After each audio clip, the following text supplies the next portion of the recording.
I realize after one stupid coup tantrum, we should have shared best practices on how to protest. Fire up those Jewish space lasers. This is the liberal conspiracy.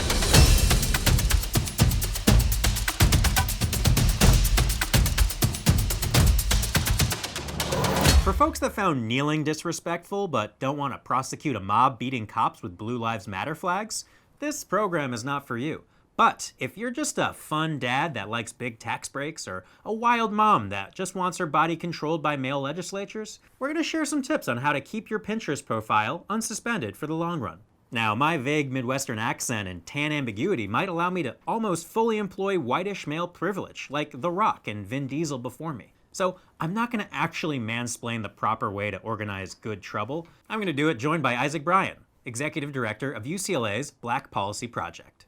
Welcome to Red Table Talks, a totally original idea I had. Pop quiz, Isaac, tell me if these actions were by you and the dangerous, violent thug rioters of Black Lives Matter, or DC tourists taking their QAnon from our last president. Okay.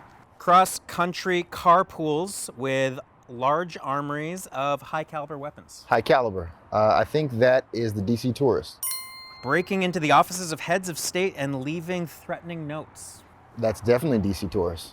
Defecating and writing with your own shit on the hollowed halls of Congress. Ah, that's for sure DC tourist. Got it. So we are comparing apples and racists. A woman stole Pelosi's laptop and tried to sell it on Facebook Marketplace to the Russians, and they are released on bail. Right. And then you have a young black man who steals a backpack, allegedly, and Right. is in jail at Rikers for 3 years because they can't afford bail. So you're talking about the Khalif Browder story, and he ultimately took his own life because of the trauma that he experienced in over 400 days of solitary confinement while he was in on bail for $900 that his mother couldn't pay. So to see the way that folks who have been participating in kind of the unlawful domestic terrorism we saw at the Capitol and the way that's playing out in the criminal legal system is heartbreaking. We've had a lot of work to do, but this moment really shows a stark contrast, especially when you look at what happened last year after the murder of George Floyd, Breonna Taylor,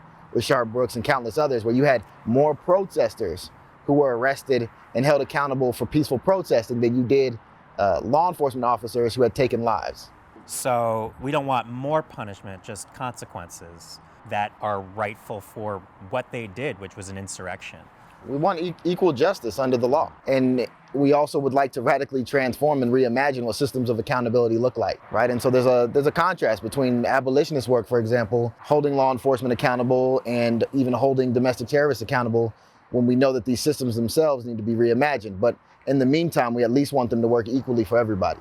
So why are progressives going to continue to protest under Biden's radical agenda? Winning an election at the presidential level, winning the Congress, taking the Senate back, all of these things are critically important. But if you don't do the work of holding administrations accountable, you'll see the same harms replicated, but you'll be pacified and appeased in a different way than you were when you thought it was the opposition doing it.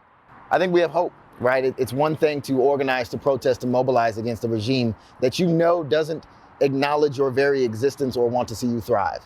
And it's another to move against an administration that proclaims to support you, used you as a critical base to attain political power, and then hold them accountable. There's more windows there. And I think there's a lot more good folks in positions of power who want to do good, mean to do good, and sometimes need that extra push or political education to get to where we need to be. After everything that happened last year, what is the LAPD and all of law enforcement's relationship now with progressive protesters? It's hostile, especially right now, because you have a global pandemic that's exacerbating the social inequities, right, that exploded last year, that folks have been marching for. The proclamation of Black Lives Mattering is really a calling out of the fact that Black folks are more likely to die, less likely to have grocery stores, less likely to live to an old age, less likely to go to a quality school, more likely to be incarcerated. It's almost every bad outcome you can have in society is more likely to happen if you're Black, and every good outcome that could happen in society is less likely to happen if you're Black. And all of those conditions have been exacerbated because of this pandemic. So people right now, left, right, and center, have good reason to be angry. What are your guideposts for making good trouble? I think good trouble is moving in coalition. You need to build solidarity with as many folks as possible because we all share a lot more good than not. And there's a lot of people who want to do the right thing. And so effective messaging, effective coalition building, moving with integrity and intentionality is critically important. We can't be one-dimensional. We can't be single issue movers or voters. We have to think about economic justice through a lens of racial justice, through a lens of environmental justice, through a lens of gender justice. And it's hard to balance all of those things at one time, but it's the world we live in right now, and it's critically important for us and also for our elected officials. White supremacy is built on fear of the outsider. We're all indoors and in our own internet thought bubbles. How do we reach out and empower allies and just blunt the edge a little bit when they have been so empowered and emboldened in the last 4 years? Well, I would push back on that question just a little bit, because it hasn't just been the last 4 years. There have been pockets that have created areas for white supremacy to thrive and reveal itself, and even the most violent and extreme cases for as long as we've been a country. It just feels more visual and more visceral the last 4 years because it's one of the few times in the modern era where the president was the head of that kind of narrative pushing. This kind of indoors world that we're living in right now, for incredible public health reasons to keep each other safe, has allowed us to connect digitally in a way that we were already doing, but has really pushed the needle and allowed us to move entire systems, right? Entire economies, entire stock markets.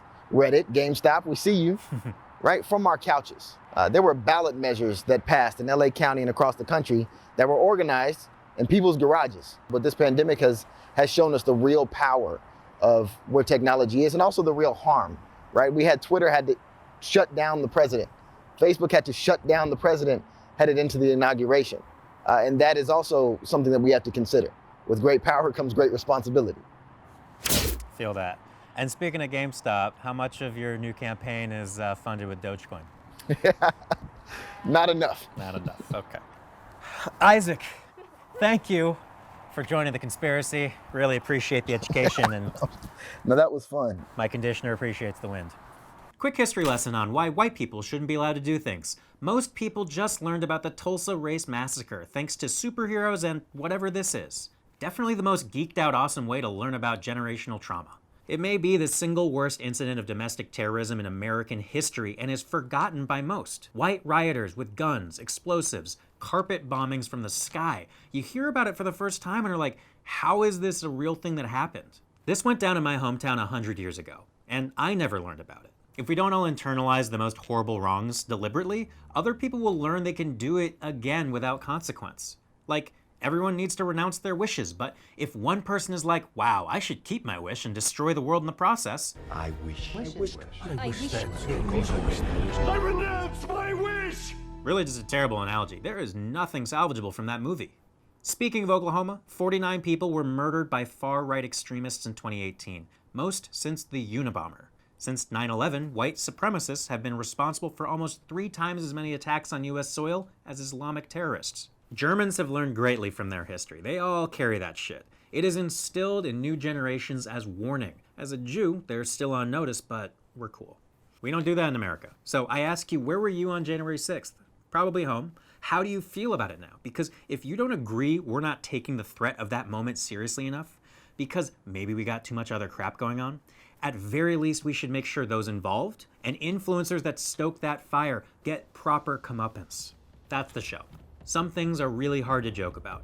The real attempts of tyranny, for example. But then the clown car goes about it so badly and there's a few chuckles. We're trying to touch on the hard stuff in palatable ways, so let us know what you need covered. Thanks for watching. Cheers.